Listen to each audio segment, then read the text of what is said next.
Good evening, everyone, and welcome to another episode of Midori's Midnight Sessions, Season 4! Yes! Um, yeah, medyo mabigat kasi yung first two episodes, and this will be another heavy hitter. I'm sorry. Pero anyway, bago tayo magsimula, straight hair era.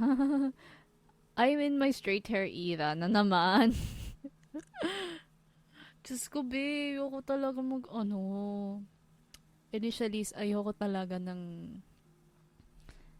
ayoko ayoko magpakul, ayoko magpa-plancha, ayoko magpa-reband. Kota na ako, te.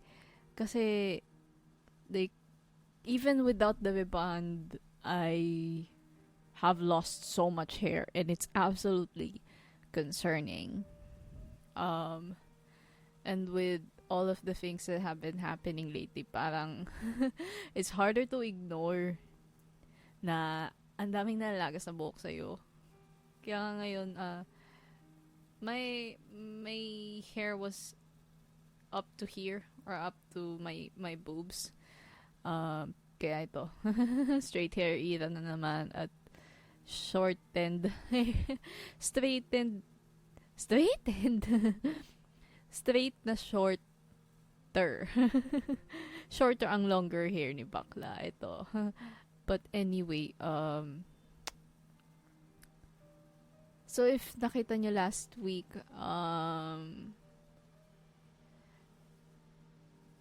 sa ano ko na rin, IG stories, I've posted it everywhere, basically. But, last week, there was a rally here. There was an election rally here in my city. And, I decided on impulse na pupunta ako. It was really an impulse decision kasi number one, I was bored, and number two, I don't have anything to do kasi I really don't want to do my thesis. And it's not because like wait, hindi pala. It's because there's just so much stuff that I need to process emotionally and mentally. And at the same time, like, it hampers kasi my ability to write. So yes, may writer's block ako ngayon. Hindi madali.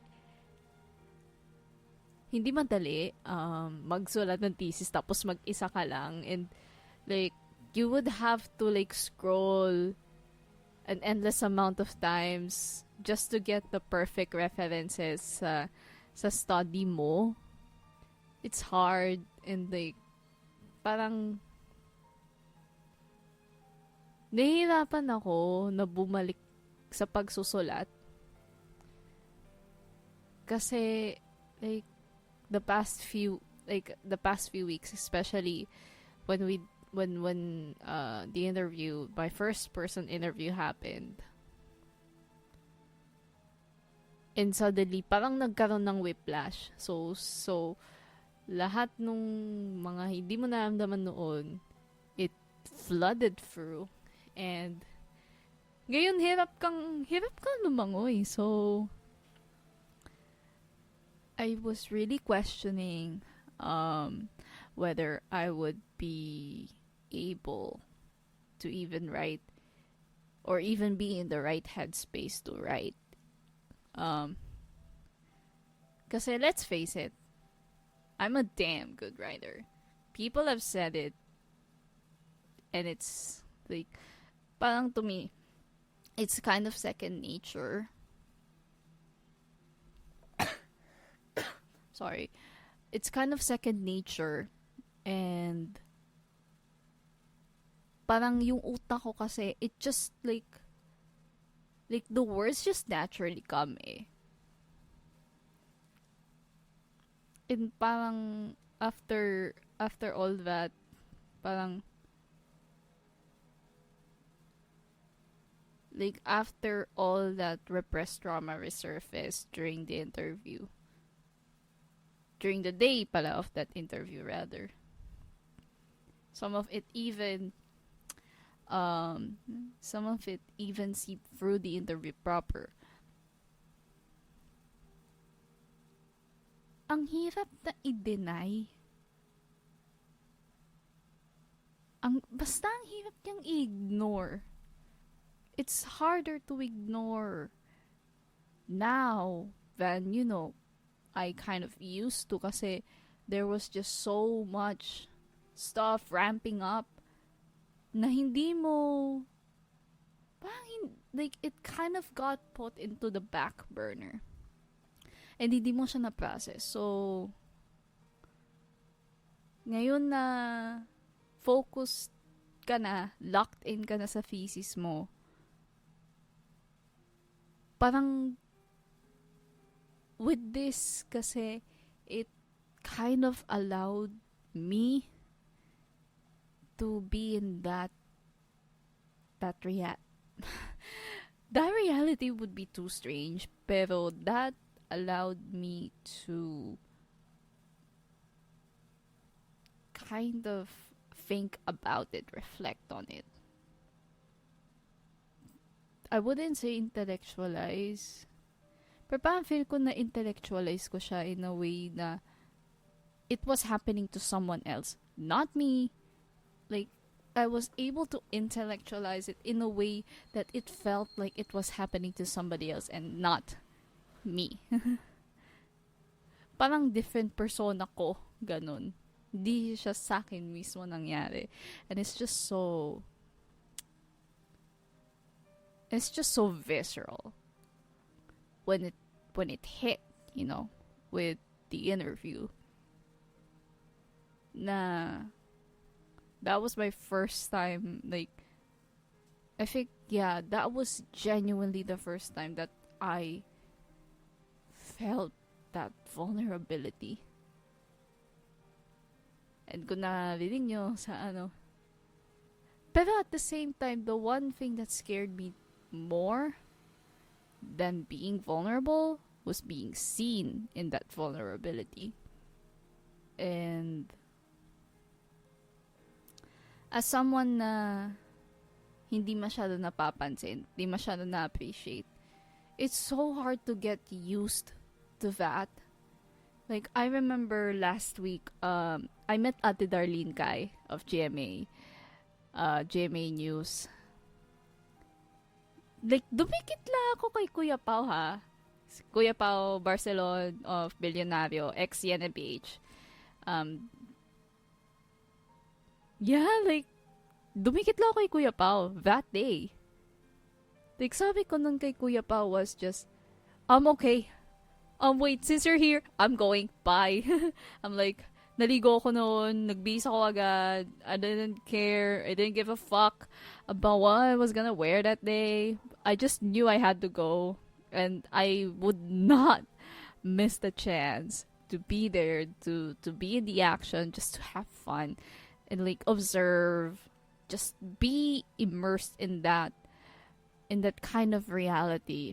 As much as I could. I wanted to absorb everything that I could absorb from these people. And like, actually, nakasalubong ko si Ate Dar. Papasok ako ng event area. Like, papunta ata sila ng sasakyan. And I saw her. And nakala ko si Salima Refran. Akala ko si Salima Refran. So I was like, nagtanong ako kay Kuya pa nung nakarating na ako doon. Tapos sinundun siya like, sino yung taga-GMA? Nakita ko kasi sa t-shirt na taga-GMA siya. Sabi ko, sino yung taga-GMA? Darlene kaya. I'm like, what? Oh my God. Hala, I mistook her. I'm so sorry, Ate Dar. I am so sorry, Ate Dar. Pero like, tingin ako ng tingin sa kanya. Tapos, nakikita niya na nakatingin din siya. Like, nakikita niya na nakatingin ako sa kanya. Tapos, tumitingin din siya sa akin. And then nung like, we were just like, so close. May cameraman sa gitna. And I was like, nakatingin ako sa kanya. And she was like, wait, this girl's looking at me. Like, and like, okay, I introduced myself. I introduced myself. Sabi ko, hello po, I'm Joya. Hey! Like, hi, I'm Joya po. Darlene. Like, pinakilala din ako ni Kuya Pao na, yeah, she's ano din. Jorn. Wala nga akong dalang ID nun. Kasi, I've already quit JGTV. I decided to quit kasi because of the interview and noticing na eto na, guys, nagve-surface na siya. It's much harder to ignore than, you know, parang dati na talagang na nababury down lang siya. It's harder to ignore. And sabi ko, I just don't think I would be an asset. Like, yes, magaling ako. I know that. But, would I contribute to them in the long run? And patapos na rin kasi ako eh. So, parang, syempre, gusto ko na mag-lock in. Pero at the same time, I need, parang as much as possible, I want to devote everything into this thesis kasi hindi siya madali. And it's even harder when it's stemming from something that is deeply personal. So, Zoe and the whole JGTV team, I wish you all the best. And I'm really sorry na your ate had to quit. It's really for your betterment. Like, this is too much. Honestly, like, this would be too much for them to deal with. So, parang I would rather spare them from the burden. Kasi nga napakahirap ng thesis na to para sa akin. Kasi it's not just graduation on the line. It's my life on the line. It's my life. What I would do after it. Now I realized what I wanted to do after it. Na parang, honestly, after it, there's just like a renewed sense of responsibility. Not just to myself, but to like hear people, like hear the stories of the people who have gone through the same thing, be a safe space, to give them justice, to honor them in the best way that I know how, you know, by telling their stories. Yun talaga yun eh. Yung, I think that's the I have a lot of important realizations from that interview. Pero it's honestly the most important one yet. Na, alam mo yun, parang mas malaki na yung responsibilidad mo. Hindi lang sa sarili mo, but the irony, the thing, the catch is, I want to use that uncanny ability to tell stories. It's something in it. Diba? Mommy said so. A lot of people have said so. I'm a damn good writer. And I want to use that ability to write beautifully. Translate that into, like, just something beautiful. Ewan ko kung magiging advocacy ko siya. It's giving advocacy! Like,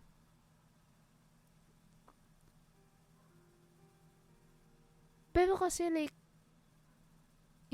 being drawn to these kinds of stories kasi parang ang hirap na ma-deny kasi you've gone through the same experience. Pero back to the topic. Ang layo ko na. Pero anyway, ito na nga kasi parang sabi ni Ate Darnon was kami, inintroduce ko sa kanya ng konti, pero I did not go into details, Ate Dar. If ever marinig niyo tong podcast na to, go back to season 2, episode 1. That's where the context is. And also, season 2, episode 1, and season 1, episode 9, the first ever video on the YouTube channel ng Midori's Midnight Sessions. Doon lahat, di ko na kailangan to context.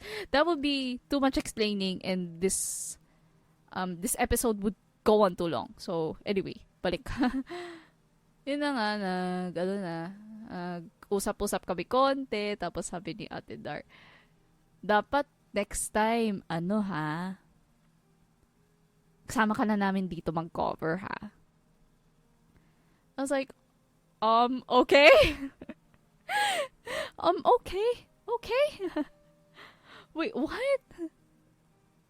Like, but the thing about me, as a person, and kind of as a journalist na din, kahit parang ayoko nga tawagin sarili ko na journalist eh. Honestly, parang it's still so weird that I'm called a journalist kahit di pa naman I'm not a full-fledged journalist yet. Like, alam mo yung parang, what? Wait, that's like a real manifestation. Sabi ko na lang kay Ate Dar noon was, napaka-personal kasi na thesis ko. And ang hirap. Dapat ka talaga kukuha ng participants doon. Ang ending, dumikit lang ako kay Kuya Pao. Hanggang nag-live shot siya, hanggang umuwi na ako. It was just so weird, man. It's so strange and it's just so surreal. I'm in disbelief still. Too bad lang hindi ko nakita si RG Cruz, nakakainis kasi nag-live siya sa sa labas. Pero I think I might have passed by them kasi may nakita akong ilaw na malakas. That might have been them. Pero ito na nga, alam niyo talaga, like, ando na for Kuya Pao eh. Matagal na kaming friends ni Kuya Pao. Like, we've been friends since like 2019. Pero never pa di kami masyado nag-meet in person. We've only met like twice. That rally was the second time. And that rally was the only time na nagkaroon kami ng picture. So, yeah, we've barely met. Pero we've been internet friends for a while now. Siya lang talaga pakay ko doon. Wala akong pakay na hakot. Hindi ako nakihakot doon. I wore neutral clothes. I was just in the media zone the whole time. Like, there was only one time na umabante ako because the president was speaking. So, there's that. But it was just so weird kasi parang, alam niyo yun, like, nandito lang naman ako, like, hindi ako sanay sa harap ng camera. I mean, I technically am because I'm technically speaking to a camera. But, like, that kind of camera, hindi ako sanay. They have, like, huge cameras, right? But me, I'm used to my phone camera. I'm used to the webcam. I'm used to, like, DSLRs. But for the most part, it's the first two. So, hindi... And, like, I would say na pang ginagawa ko lang din yung mga ginagawa ko. Because I have fun with it. You know, I have fun streaming. I have fun doing this podcast. I have fun vlogging. I have fun taking selfies, taking pictures. Pero hindi ako sanay na yung gagawin ko would be seen by a national audience. I mean, a notable exception would be 2023 in particular when I got interviewed by Kuya Jonathan Andal. Yeah, but like that was one of the rare times na talagang I was speaking in front of a camera with a reporter. After kong maglakad ng pagkatagal-tagal, simula doon sa may binabaan ng jeep hanggang sa simbahan just to see Mike Enriquez. Like, it was just so like everything happened so fast, and the report aired a few hours later. Like, pagka-uwi ko, napanood ko siya, which is just, like, I'm just awestruck. So it was still weird, and then saglit lang naman ako nakita, which is okay lang kasi pang grabe. It was still a dream to be interviewed, ha. It was still a dream of mine. Pero it became a fight when that interview happened for my thesis kasi iba yung reactions ko.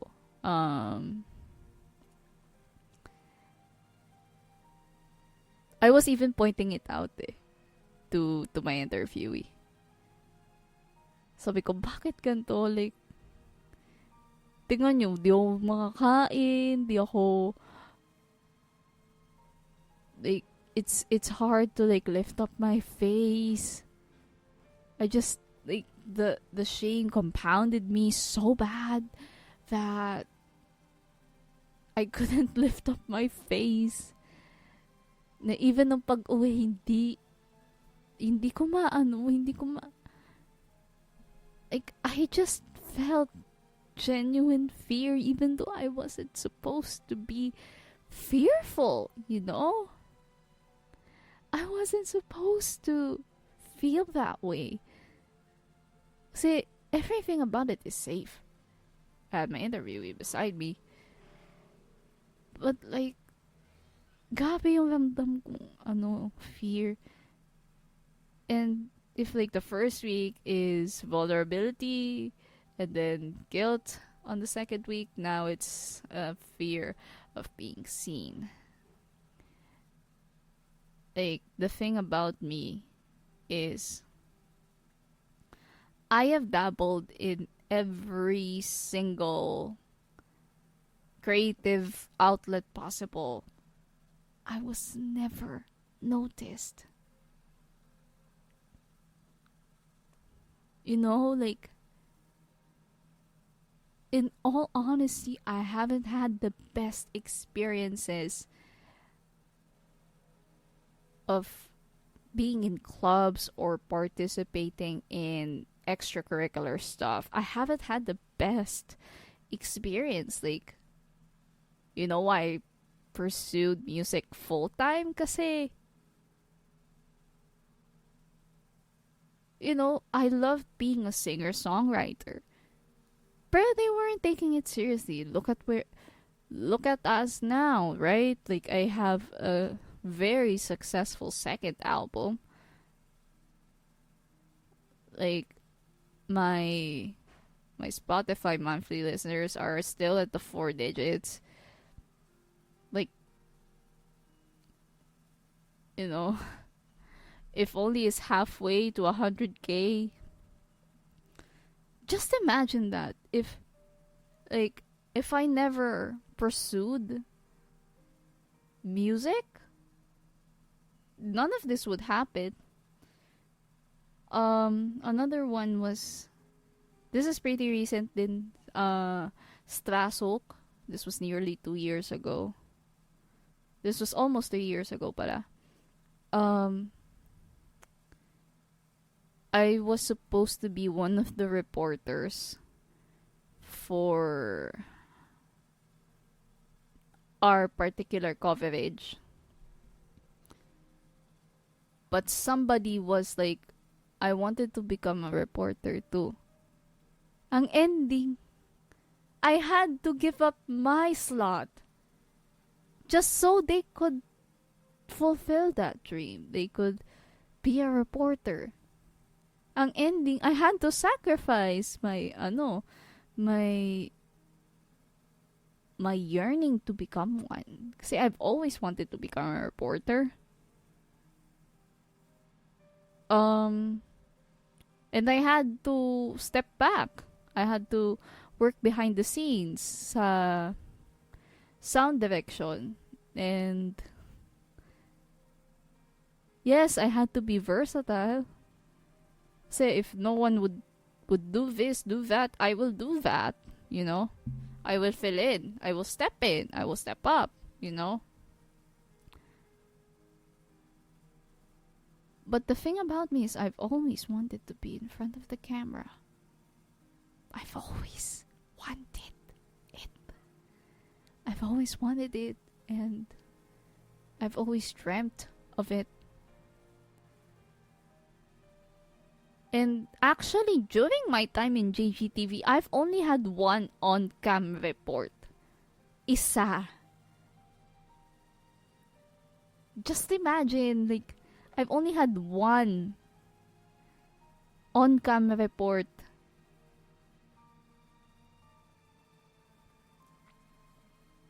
It's just,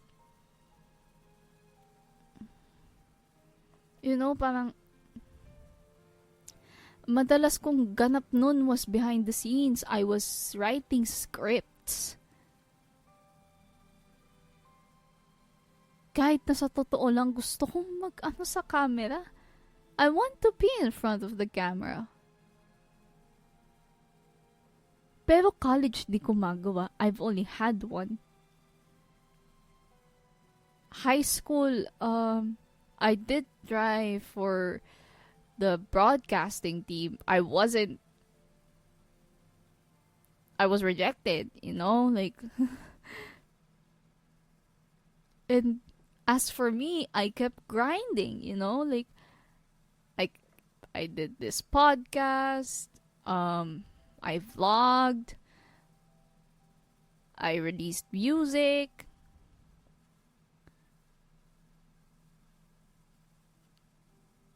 Parang lahat na lang ng bagay na ginawa ko, I've had to work hard for it, and then when the opportunity comes, it's just like,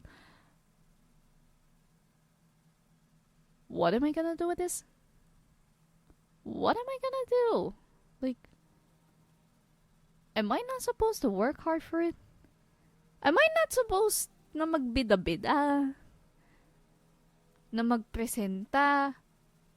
Like, Meryl asked me one time, I think this was nung, ano ba to? I think this was the magazine for our finals sa World Lit ata. He was asking me kung bakit hindi daw nag-editor doon. Sabi ko ayoko kasi gusto magsulat lang. In reality, I do want to, parang ewan ko lang din if I would be the right person to do so. If, alam niyo yun, like, do I have the skills? I probably do. Diba? But there are people like Isa and Joanne and Irish, Sophia that are much better than I am. Na parang,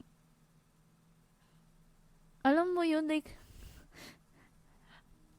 kumbaga, ayaw mo na lang sumubok. Kasi over and over again, you're just rejected. And you know what the real reason was when I quit the CSU in the first place? and only like a few friends know about this. The real reason I quit DZSU was my birthday.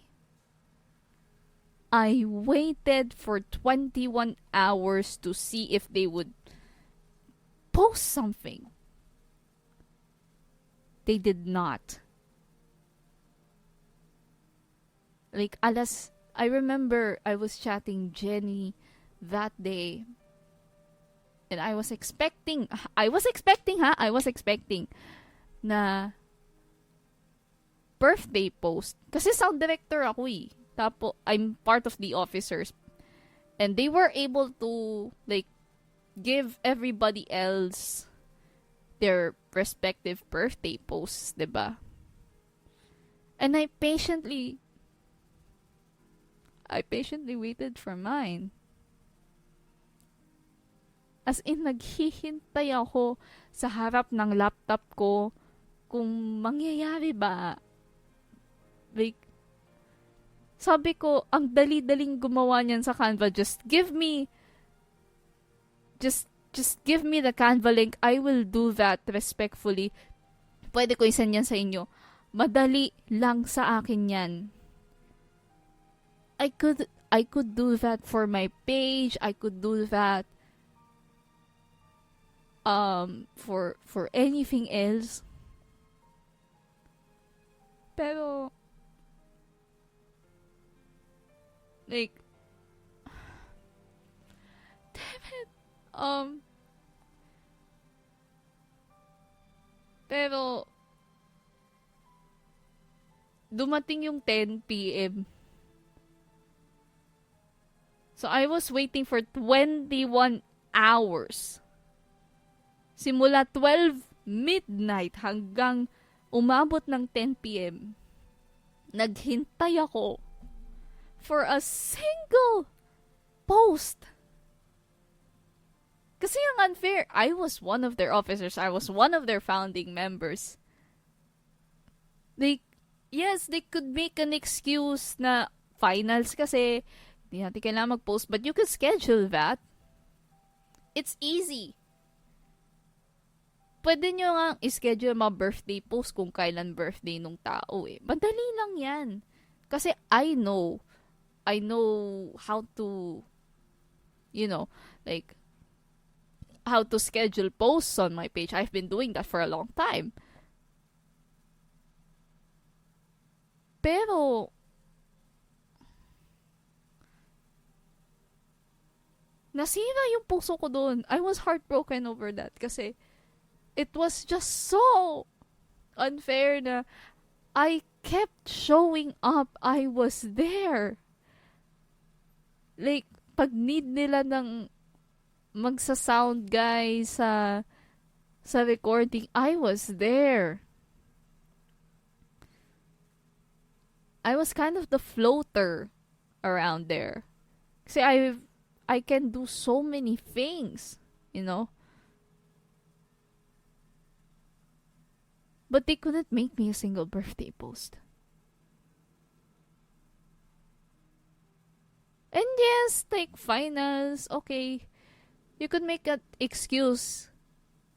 But I just know na walang appreciation para sa akin. And ang sakit-sakit nun.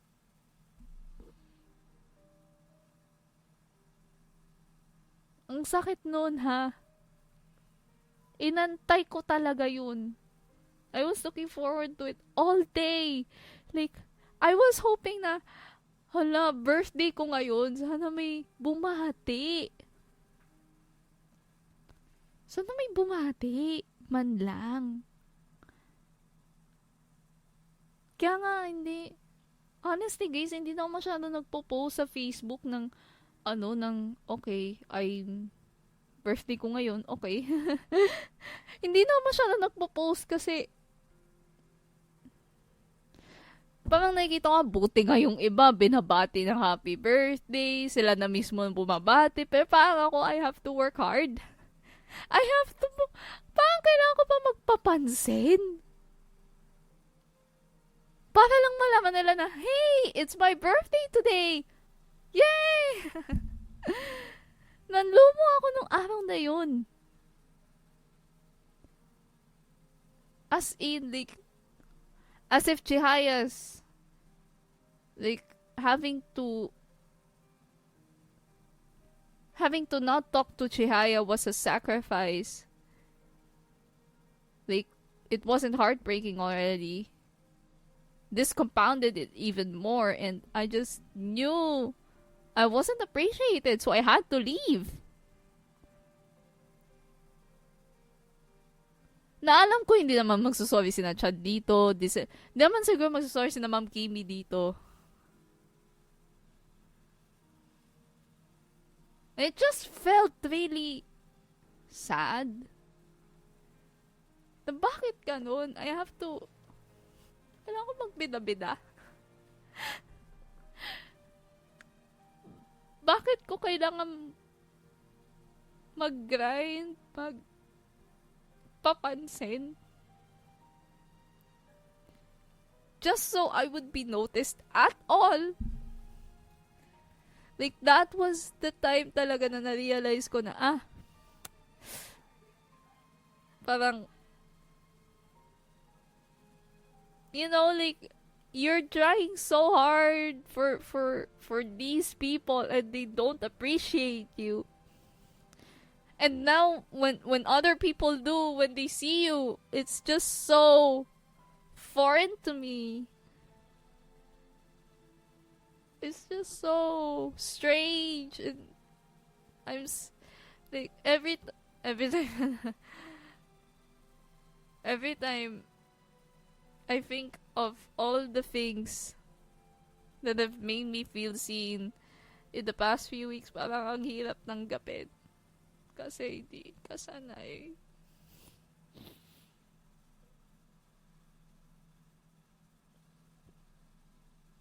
Hindi ka sanay. Ang hirap masanay.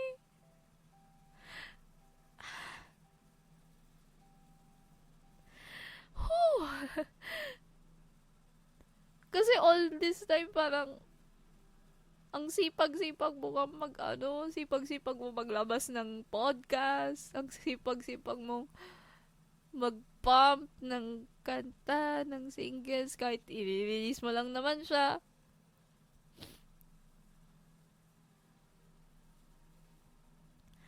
Ang hirap na kailangan mo magbida-bida. Kahit ayaw mo naman magbida-bida. Like, it just comes naturally to you. Pero parang, I have to work hard for everything that I've achieved. And then when the opportunity comes na hindi mo kailangan paghirapan, ng hirap i-accept. When somebody finally sees you, after having to fight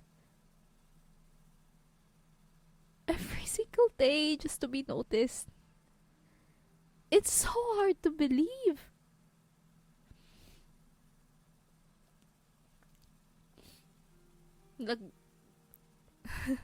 Nung tinanong ko si Kuya Anjo kung bakit, like, yes, Anjo Bagawisan of ABS-CBN News, I still can't believe it. Nung tinanong ko nga si Kuya Anjo kung bakit niya ako finalo. Kasi he follows me on Twitter and he follows me on IG for some weird reason, and that is despite my Twitter being the most chaotic of all my social media accounts. He had to follow me there. And I was asking him the other day, like, Kuya Anjo, sa dinami-dami ng mga estudyante ng Jorn na pwede niyong i-follow dito sa Twitter, it had to be me. I'm literally nothing. I'm literally nothing.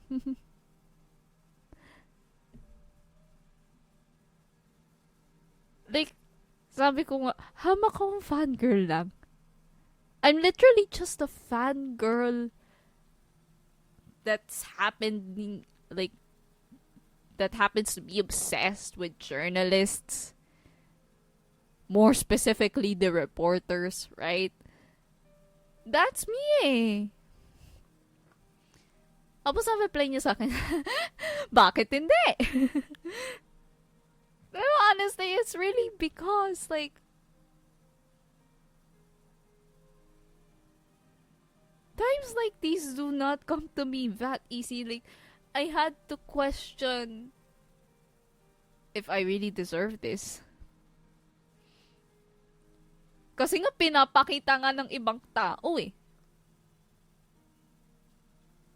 Kailangan mo nga magparaya para sa ibang tao. Kasi, mas gusto nila yun eh. Pero gusto ko rin naman. Gusto ko rin naman ah.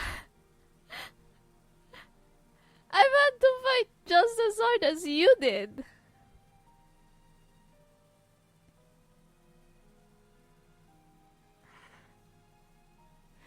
I've had to fight just as hard as you did. Just to be noticed even. And like,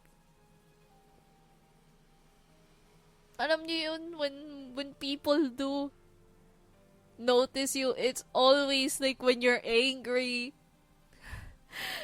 When you're angry, when you're disappointed. Pag may nagawa kang mali, tsaka na nila makikita. Pero pag nagawa ka ng maganda, hindi nila nakikita. Hindi ka nila, like, no matter how much you try to show up, they will never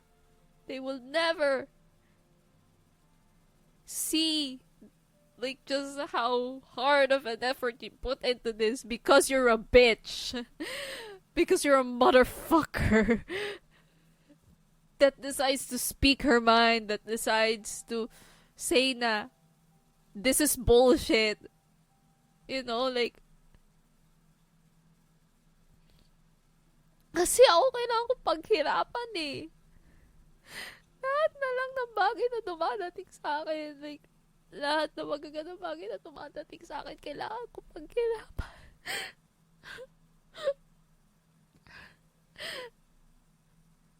I've had to work hard for everything na parang when the opportunity comes na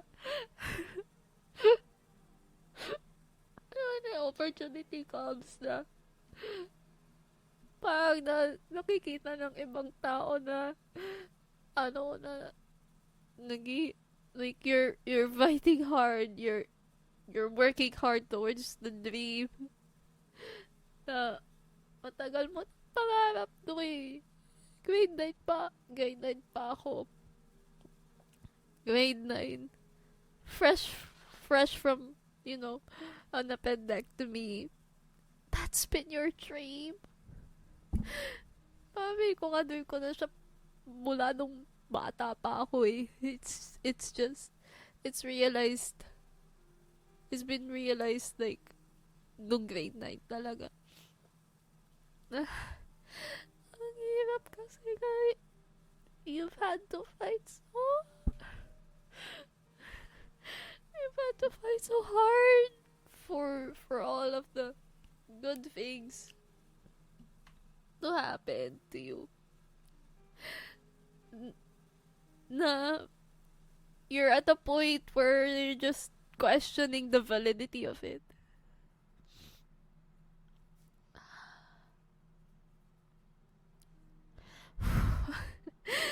You're just questioning the validity of such recognition.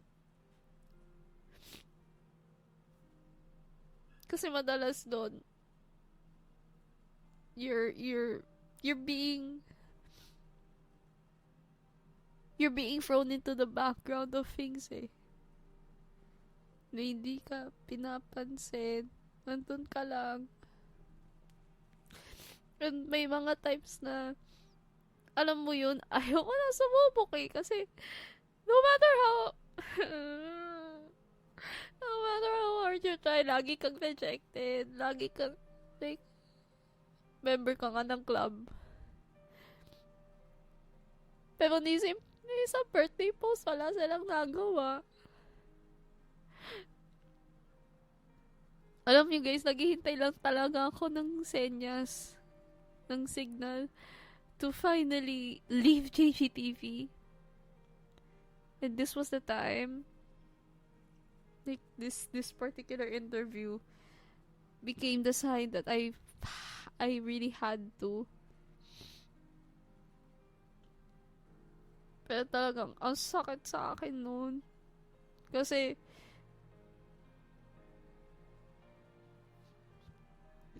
pinaghihirapan ko din naman yung ginagawa ko doon. Lahat ng bagay pinaghirapan ko. I've had to fight every day. Wala lang mapansin ako.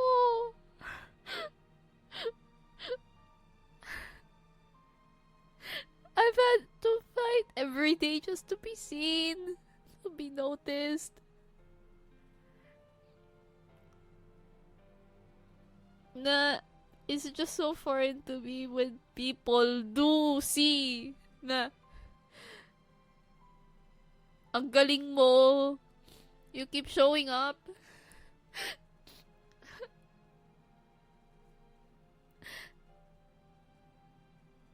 Yung versatility mo will do wonders with us. Dapat ka hindi ako naiyak. Diyos ko, Lord. My God. But it's the significance of these moments kasi. Like, these are not my colleagues. These are not my peers. Hindi ito mga juniors ko. Hindi ito mga kabatch ko. Hindi ito mga seniors ko. They're freaking industry pros. For God's sake.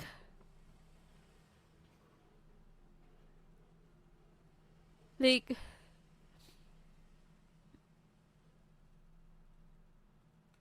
why the hell do they decide to follow somebody whose chaotic mind is filled with so many things na talagang nagwawala siya if, you know, like, somebody that is, like they see somebody who's related to the news, right? She freaks out when she sees people from the media, you know, like it's just so surreal to see. Like, I've always worked hard for everything that I've ever achieved. Kinailangan kong paghirapan lahat yan. No matter what creative pursuit I did, I had to fight for it. Kasi hindi ako magaling. You know? Yun ang mahirap, hindi ka magaling. You just know everything else. You don't excel at one thing, I excel at everything. Yun yung pinagkaiba ko. And another thing that probably differentiates me is that I'm always passionate about the craft. Pero after the interview, I realized na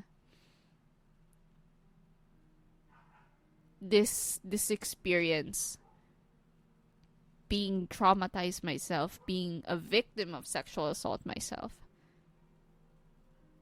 has made me a better person, I guess. Like, it has given me a whole new perspective about journalism that I've never thought I would have, thanks to the interview. Na siguro, like, I have something so powerful that I would be able to use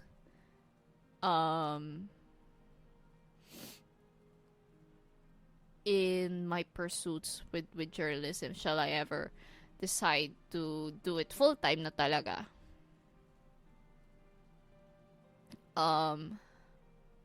And one of and it is still the most important realization. But at the same time, natatakot ako na nakikita na nila ako Kasi nga sobrang nasanay ka na sa background. Nasanay ka na behind the scenes. Nasanay ka nang hindi sumubok.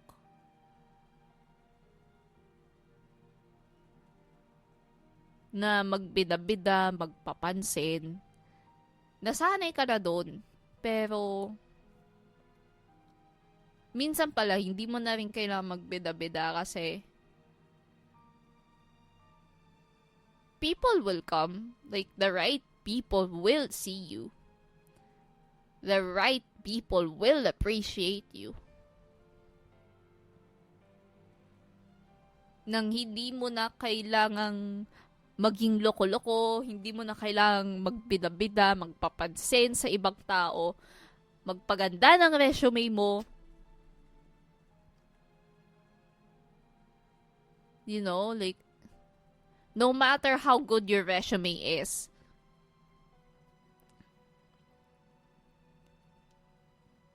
kung hindi mo rin naman minamahal yung ginagawa mo, wala din. If you're just here for the clout, why are you here? 'Di ba?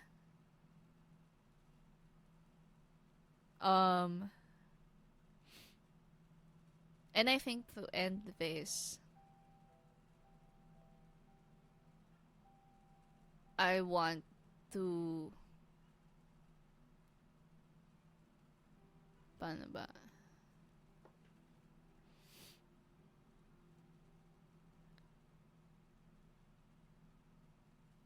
Probably at the end of this thesis journey, sana makatulong. Like, if I ever decide to write a memoir about it. Wow, memoir! If I ever decide to write a memoir about it, sana yung experience ko documenting this entire journey. I hope it inspires other people not just to take journalism, but to be empathetic, be trauma-informed, be a decent human. Yeah. Pero ano pa lang yun, like, imagining pa lang.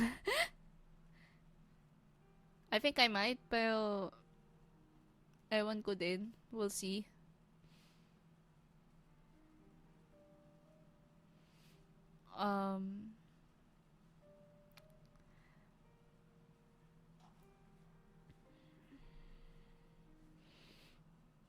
It's hard to sit with the reality na ngayon hindi mo na kailangang mangarag, magpapansin sa ibang tao. Kasi may nakakakita na sa'yo and they're not just any person. They're people whose craft I've long looked up to. And I'm kind of I'm still in this belief that I'm friends with one of them, or like, I don't know if you would call it a friend, pero like, I have 2 kuyas acquired. I mean, I have 1 more kuya acquired in Kuya Ancho. And like, parang dati sa tweet ko dati nung Jornsheim na yun, tawag ko pa sa kanya Sir Anjo. Tawag ko pa sa kanya Sir Anjo. Diyos ko! My God. Like, it was cringe, pero like, so many things have happened na I think have really played a part in this important self-discovery.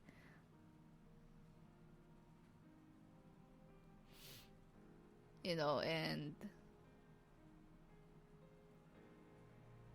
syempre, nagpapasalamat din ako sa mga kuya ko. Pero yung mga acquired kuyas. So, yeah. It's still um strange how I met them all, pero I think ito yung time na I'm slowly beginning to realize na okay. Yeah, we might have a future in this after all, and I kind of I kind of want to start running towards that kind of future, and maybe, just maybe, I would be in front of that huge camera one day, reporting the news, being seen by so many people, and not have to fear that people would judge you because of it. People would not appreciate you because of it. And it's a dream of mine na maging, hopefully, isa ako sa mga hinahangaan din nila. Maging speakers nawa ako sa mga seminars nila in the future. You know? That's the hope, that's the dream. And that is the end of this episode of Midori's Midnight Sessions. I hope you enjoyed. Diyos ko po, ayoko na umiyak. I hope you enjoyed, guys, and I'll see you next time. Bye-bye.